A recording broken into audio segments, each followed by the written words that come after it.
This is a camp pathway, ठीक है। Camp का production that is your cyclic AMP का प्रोडक्शन कैसे होता है, एटीपी के थ्रू हो सकता है, ठीक है।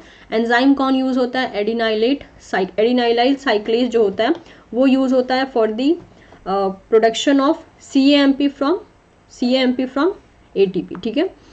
तो देखिए यहाँ पे क्या होता है, दिस इज अ जीपीसीआर, ठीक है। लिगेंड आया, बाइंड किया, जी अल्फा सब यूनिट एक्टिवेट हो गया, जी अल्फा जीटीपी बाउंड फॉर्म में आ गया।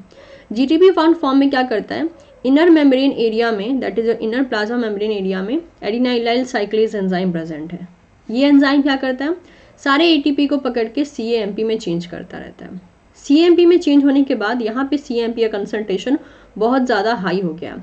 इतने हाई सीएमपी कंसंट्रेशन में सेल क्या करता है, सेल के अंदर ही एक प्रोटीन काइनेज प्रेजेंट रहता है दैट इज पीके।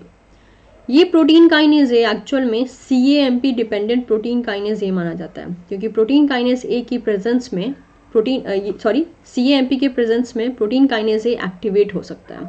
और यहाँ पे अभी फिलहाल में क्या हो रहा है, सेल के अंदर सीएएमपी का प्रोडक्शन हाई हो चुका है। As a result of that PKA से सीएएमपी आता है, बाइंड करता है, and as a result of that PKA का एक्टिवेशन कर देता है। जैसे कि फॉर एग्जांपल पीकेए अगर नॉर्मल बेसिस पे कहा जाए तो इसके पास 2 रेगुलेटरी सब यूनिट होते हैं एंड 2 कैटालिटिक सब यूनिट होते हैं। जब तक ये इस फॉर्म में रहेंगे, ठीक है, that is regulatory and catalytic सब यूनिट फॉर्म में रहेंगे, ये क्या है, ये है that is the tetramer form में है ये। तो जब तक ये इस फॉर्म में रहेंगे तब तक ये इनएक्टिव है। अगर इनको एक्टिव होना है तो इसके कैटालिटिक सब यूनिट को रिलीज होना पड़ेगा रेगुलेटरी सब यूनिट से।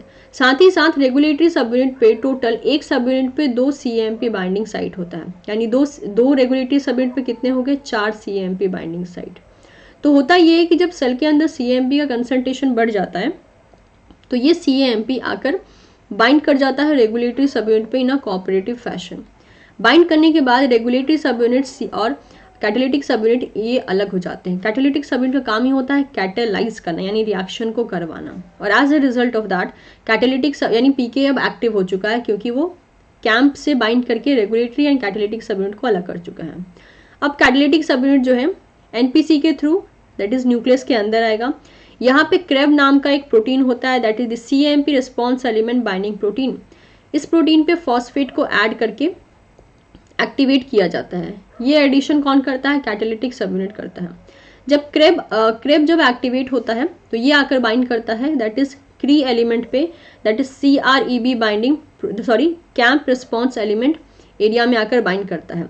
इसके बाइंडिंग के बाद इसके साथ एक और प्रोटीन बाइंड करता है जिसे हम कहते हैं CBP क्रेब बाइंडिंग प्रोटीन।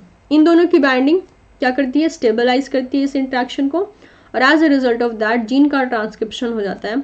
उस जीन का ट्रांसक्रिप्शन जिसका इंफॉर्मेशन ये लिगेंड लेकर आया था, और ये होता है कैम्प पाथवे। यहाँ से याद रखने वाली बात यह है कि protein kinase A is a CAMP dependent kinase.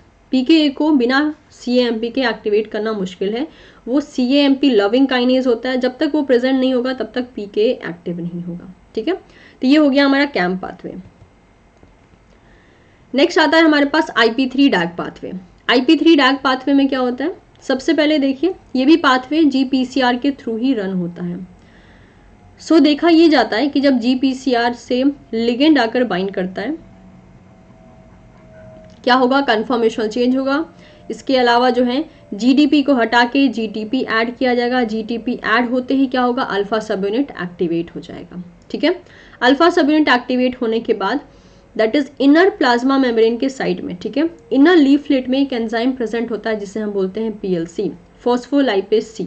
Mainly अगर और स्पेसिफिक बेसिस पे बात करें तो यहाँ पे PLC बीटा काम करता है।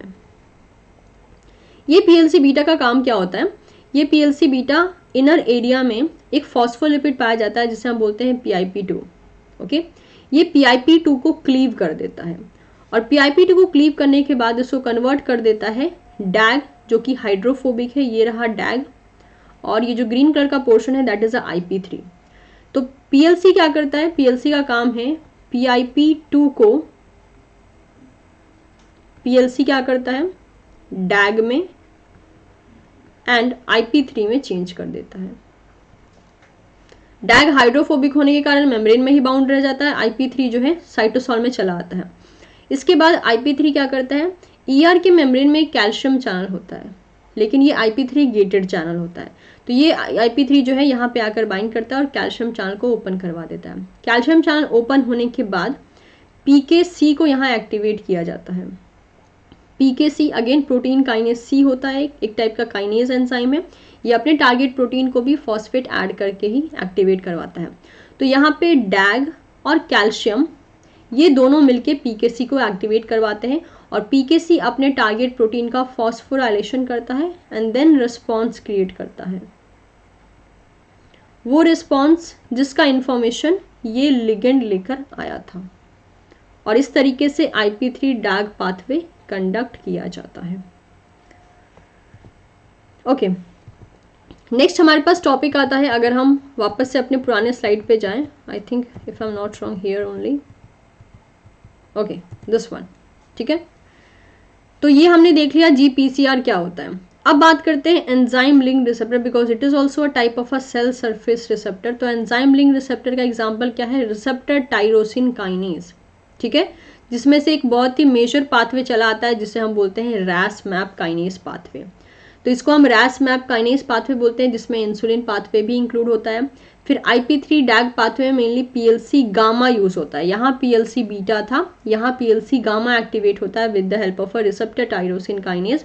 इसके अलावा PI3 काइनेज या फिर AKT पाथवे भी रिसेप्टर टाइरोसिन काइनेज के पाथवे से ही एक्टिव होता है। So thank you so much everyone, keep learning.